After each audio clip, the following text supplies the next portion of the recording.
LIK actually ഇത് കഴിഞ്ഞ വർഷം റിലീസ് ആവേണ്ട പടമായിരുന്നു. ഇങ്ങനെ പോസ്റ്റ്പോൺ ആയി അവസാനം തമിഴ് പുത്താണ്ട് റിലീസായിട്ട് വന്നിട്ടുണ്ട്.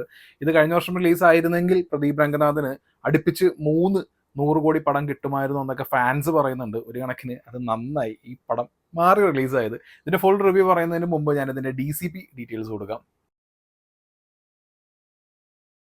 ആക്ച്വലി ടോപ്പ് നോച്ച് പ്രൊഡക്ഷൻ ക്വാളിറ്റിയാണ് ഈ പടത്തിലുള്ളത്. ഈ പടത്തിന്റെ പിന്നിൽ പ്രവർത്തിച്ചിരിക്കുന്ന ആൾക്കാരെന്ന് പറയുന്നത് ഒന്ന് അനിരുദ്ധ് നല്ല കിടിലനായിട്ട് ഈ പടത്തിന്റെ മ്യൂസിക് ചെയ്തിട്ടുണ്ട്. ഓൾറെഡി ചാർട്ട് ബസ്റ്റേഴ്സ് ആണ്. ഇൻസ്റ്റാഗ്രാമിൽ എല്ലായിടത്തും ഈ ധീമ ധീമ എന്ന് പറയുന്ന പാട്ടും എനക്കെന്നെ ആരുമില്ല എന്നൊക്കെ പറഞ്ഞ ഒരുപാട് കിടിലം പാട്ടുകളുണ്ട്. പിന്നെ ഇതിന്റെ BGM ആണെന്നുണ്ടെങ്കിലും അത് മാത്രമല്ല, അനിരുദ്ധ് ഇതിനകത്ത് ഒരു റോബോ ക്യാരക്ടറിന് ഡബ് ചെയ്തിട്ടുണ്ട്, വോയിസ് കൊടുത്തിട്ടുണ്ട്. അനിരുദ്ധിന്റെ വോയിസ് ആണ് ആ റോബോ ക്യാരക്ടറിനുള്ളത്. കുറച്ച് എല്ലാ കൗണ്ടേഴ്സും കാര്യങ്ങളൊക്കെ ഉണ്ട്. അപ്പോൾ അനിരുദ്ധ് നല്ല പട്ടി പണിയെടുത്തിട്ടുണ്ട് ഈ പടത്തിന് വേണ്ടി. പിന്നെ ഈ സിനിമയുടെ ക്യാമറാമാൻ എന്ന് പറയുന്നത് രവി വർമ്മനാണ്. അപ്പോൾ രവി വർമ്മന്റെ ആ ഒരു ഫ്രെയിംസ് കാര്യങ്ങളൊക്കെ ഇങ്ങനെ നിറഞ്ഞു നിൽക്കും. ഭയങ്കര കളർഫുൾ ആയിട്ടുള്ള പടമാണ് ഇത്. ഫ്യൂച്ചറിസ്റ്റിക് ഫിലിമാണല്ലോ, 2040. 15 വർഷം കൊണ്ട് ഇത്രയധികം മാറ്റങ്ങൾ ഉണ്ടാവുമോ എന്നുള്ളത് അറിയാലോ. സിനിമ എന്നുള്ളതെല്ലാം എക്സാജറേറ്റഡ് കാണിക്കുന്നത്. അപ്പോൾ ഞാൻ നോക്കുകയായിരുന്നു ഇനി പറക്കുന്ന കാറും എല്ലാം കാണിക്കുന്നുണ്ടോ. ഫ്യൂച്ചർ എന്ന് പറയുമ്പോൾ പറക്കുന്ന കാറാണല്ലോ അതേ കാണിക്കുന്നത്. ഭാഗ്യത്തിന് പറക്കുന്ന കാറ് അങ്ങനെ കണ്ടില്ല. വേറെ കുറെ പറക്കുന്ന കുറെ സംഭവങ്ങളൊക്കെ ഉണ്ട്.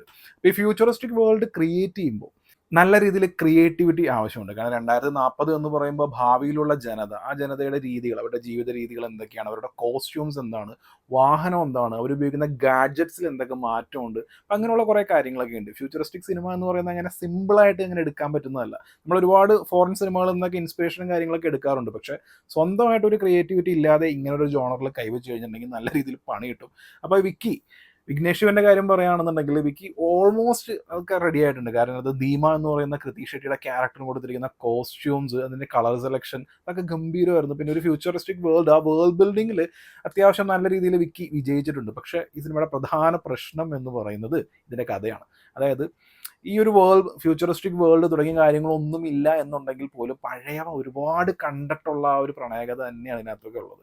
ഇതിനകത്ത് LIK എന്ന് പറയുന്ന ഒരു ആപ്പ്, ഈ ആപ്പാണ് മെയിനായിട്ട് വരുന്നത്. SJ സൂര്യാണ് അത് ക്രിയേറ്റ് ചെയ്യുന്നത്. അപ്പോൾ LIK എന്ന് പറയുന്ന ആപ്പ് ഉണ്ടെങ്കിലാണ് ഫ്യൂച്ചറിൽ ബാക്കിയുള്ള, അതായത് രണ്ട് കമിതാക്കൾ തമ്മിൽ പ്രണയത്തിലാവുന്നതെന്നുണ്ടെങ്കിൽ, അല്ലെങ്കിൽ അവരുടെ ആ ഒരു റിലേഷൻ സക്സസ് ആയി പോകുമോ തുടങ്ങിയ കാര്യങ്ങളെല്ലാം ഈ LIK എന്ന് പറയുന്ന ആപ്പാണ് തീരുമാനിക്കുന്നത്. അതായത് അറിയാലോ, ഓൾറെഡി തന്നെ ഇപ്പോൾ നമ്മളിപ്പോൾ 8 മിനിറ്റ് വീഡിയോ റിവ്യൂ എന്ന് പറയുന്നതൊക്കെ തന്നെ ആരും കാണാറില്ല. കൂടുതൽ ആളുകളും ഷോർട്സ് റിവ്യൂസും കാര്യങ്ങളൊക്കെയാണ് പ്രിഫർ ചെയ്യുന്നത്. അപ്പോൾ ഈ കോണ്ടന്റ് ക്രിയേറ്റേഴ്സ് ആണെങ്കിലും ഇപ്പോൾ ഒരു 8 മിനിറ്റ് ഒക്കെ ഉണ്ടാക്കുന്നതിനേക്കാളും ഷോർട്സിലാണ് ഏറ്റവും കൂടുതൽ അവർക്ക് വ്യൂസ് വരുന്നത്. ഇപ്പോൾ എൻ്റെ കാര്യം നോക്കുകയാണെന്നുണ്ടെങ്കിൽ എൻ്റെ ഈ ഫുൾ വീഡിയോനേക്കാൾ ഏറ്റവും കൂടുതൽ വ്യൂസ് വരുന്നത് ഷോർട്സിൽ തന്നെയാണ്. അപ്പോൾ അറ്റൻഷൻ സ്പാൻ എല്ലാവരും കുറഞ്ഞിരിക്കുകയാണ്. അപ്പോൾ 2040 വരുമ്പോൾ ഈ ടെക്നോളജിയുടെ ആ ടെക്നോളജിയുടെ ഒരുപാട് ബാഡ് ആയിട്ടുള്ള കുറേ ഇൻഫ്ലുവൻസും കാര്യങ്ങളൊക്കെ മനുഷ്യനിലേക്ക് വന്ന് അതിൻ്റെ കുറേ പ്രശ്നങ്ങളും കാര്യങ്ങളൊക്കെയാണ് ഈ സിനിമ പറയുന്നത്. അപ്പോൾ രണ്ട് ടൈപ്പ് ഓഫ് ഇതാണ്. അതായത് ഓർഗാനിക് വേൾഡ് എന്ന് പറയുന്നത് ഇതിനകത്ത് സിനിമയിൽ അതൊരു പ്രിസൺ എന്നുള്ള രീതിയിലാണ് കാണിച്ചിരിക്കുന്നത്. അതായത് ഈ ടെക്നോളജിയിൽ എന്തെങ്കിലുമൊക്കെ തെറ്റ് ചെയ്ത് കഴിഞ്ഞിട്ടുണ്ടെന്നുണ്ടെങ്കിൽ ആ തെറ്റ് ചെയ്ത് കഴിഞ്ഞ ആൾക്കാരെ ഓർഗാനിക് വേൾഡിൽ വിത്തൗട്ട് മൊബൈൽ ഫോൺ, അതാണ് അവിടുത്തെ മെയിൻ കാര്യം, മൊബൈൽ ഫോൺ ഇല്ലാതെ അവർ ജീവിക്കണം എന്നുള്ള. അപ്പം അങ്ങനെയുള്ള കുറച്ച് ക്രിയേറ്റീവ് തോട്ട്സും കാര്യങ്ങളൊക്കെ വിഘ്നേഷ് ശിവൻ ഉണ്ടാക്കി വെച്ചിട്ടുണ്ട്. അപ്പോൾ അതിലൊക്കെ ഓൾമോസ്റ്റ് വിജയിച്ചിട്ടുണ്ട്. പക്ഷേ ആസ് എ ഹോൾ സിനിമ എന്നുള്ള രീതിയിൽ ഒരുപാട് പ്രശ്നങ്ങളുണ്ട്. പ്രശ്നങ്ങൾ ഞാൻ ഓരോന്നോരോന്നായിട്ട് പറയാം. ആദ്യത്തേത് ഇതിൻ്റെ കഥയാണ്. അതായത് നായകൻ നായിക ഇവർ തമ്മിൽ കാണുന്നു, പ്രണയത്തിലാവുന്നു. അപ്പോൾ ഇവരുടെ ഒരു ലവ് ലൈഫിൽ ഒരു കോൺഫ്ലിക്റ്റ് എന്ന് പറയുന്നൊരു സംഭവം വരണമല്ലോ. ഇത് വരുമെന്ന് നമുക്ക് ഓൾറെഡി അറിയാം. ഇതിന് വേണ്ടി ഇൻ്റർവെല്ലിൽ വരെ നിൽക്കണം. അതായത് ഫസ്റ്റ് ഹാഫ് മുഴുവൻ ഇവർ കാണുന്നു, പ്രണയിക്കുന്നു, പിന്നെ അവർ ഒരു പ്രശ്നം ഉണ്ടാവുന്നു തുടങ്ങിയ ഇത്രയും കാര്യങ്ങളേ ഉള്ളൂ. ഇത് വലിച്ചു നീട്ടിയാണ് ഈ സിനിമ പറയുന്നത്. ഇതിൻ്റെ ഒരു ഫൺ ഫാക്ട് എന്ന് പറയുന്നത് മനുഷ്യൻ ടെക്നോളജിയുടെ അടിമയാവുമ്പോൾ ഉണ്ടാകുന്ന പ്രശ്നങ്ങളൊക്കെയാണ് ഈ സിനിമ പറയുന്നത്. പക്ഷേ ഇവരെടുത്തു വെച്ചിരിക്കുന്ന ഈ സിനിമ ഉണ്ടല്ലോ, ഈ മൊബൈൽ ഇങ്ങനെ തോണ്ടി കണ്ടിരിക്കാതെ കാണാൻ പറ്റില്ല. അത്രയ്ക്ക് പേസിങ് ഇഷ്യൂ ഉണ്ട്. നിങ്ങളൊന്ന് ആലോചിച്ച് നോക്കിയേ, ഈ സിനിമ പറയാൻ പോകുന്ന വിഷയം ഈ ടെക്നോളജിയുടെ, മൊബൈൽ അടക്കമുള്ള ടെക്നോളജിയുടെ പ്രശ്നങ്ങളാണ്.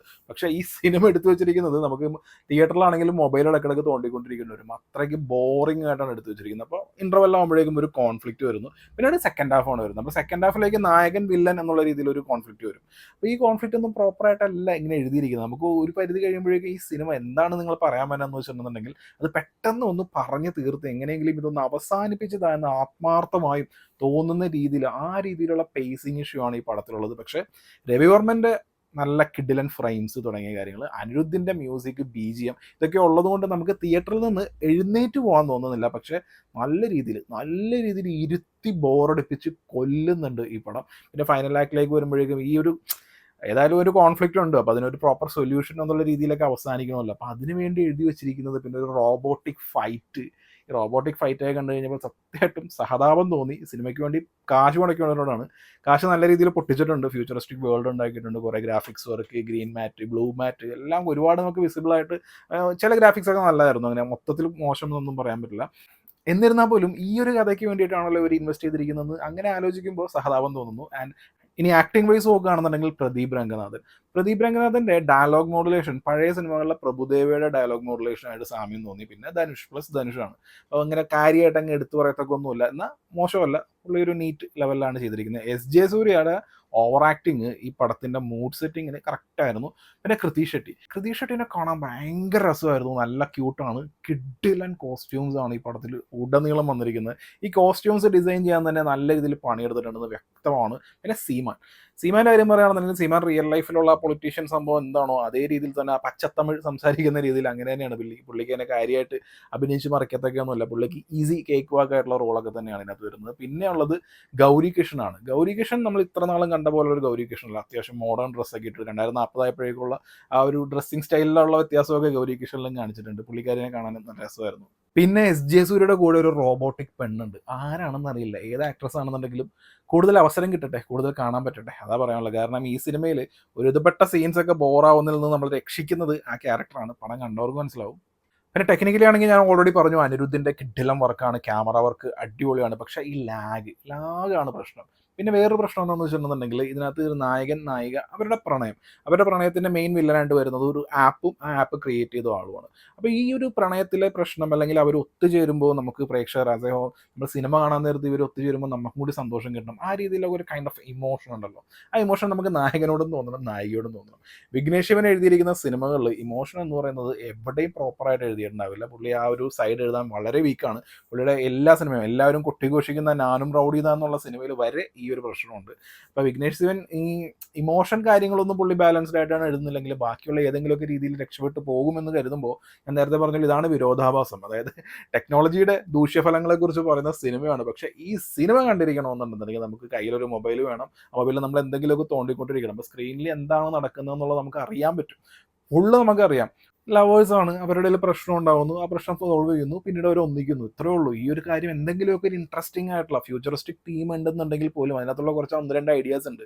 ഈ ഐഡിയാസിൻ്റെ ഗുണം സിനിമയുടെ ഫസ്റ്റ് ഹാഫ് അതുകൊണ്ട് ഇവർ ഈ വേൾഡ് ബിൽഡിംഗ് എങ്ങനെയാണ് ചെയ്തിരിക്കുന്നത് അങ്ങനെയുള്ള ഒരു ക്യൂരിയോസിറ്റിയുടെ പുറത്ത് നമുക്ക് ഒരു ഓക്കേഷ് ഫീലിലൊക്കെ പോകുന്നുണ്ട്. പക്ഷേ സെക്കൻഡ് ഹാഫിലേക്ക് വരുമ്പോൾ പടം മൊത്തത്തിൽ മുകളിൽ നിന്ന് താഴേക്ക് വീഴുകയാണ്. ഫൈനൽ ആക്റ്റും ആ ഒരു ഫൈറ്റും കാര്യങ്ങളൊക്കെ അവർ എടുത്തു വെച്ചിരിക്കുന്നതൊക്കെ വളരെ വളരെ പരിതാപകരമായിട്ടാണ്. സോ പ്രദീപ് രംഗനാഥൻ്റെ ആ ഒരു ഹിറ്റ് സ്ട്രീക്ക് ഉണ്ടല്ലോ, പുള്ളി നായകനായിട്ട് അഭിനയിച്ച 3 പടങ്ങളും അടുപ്പിച്ച് ഹിറ്റായിരുന്നു. ഇത് 4ാമത്തെ പടമാണ്.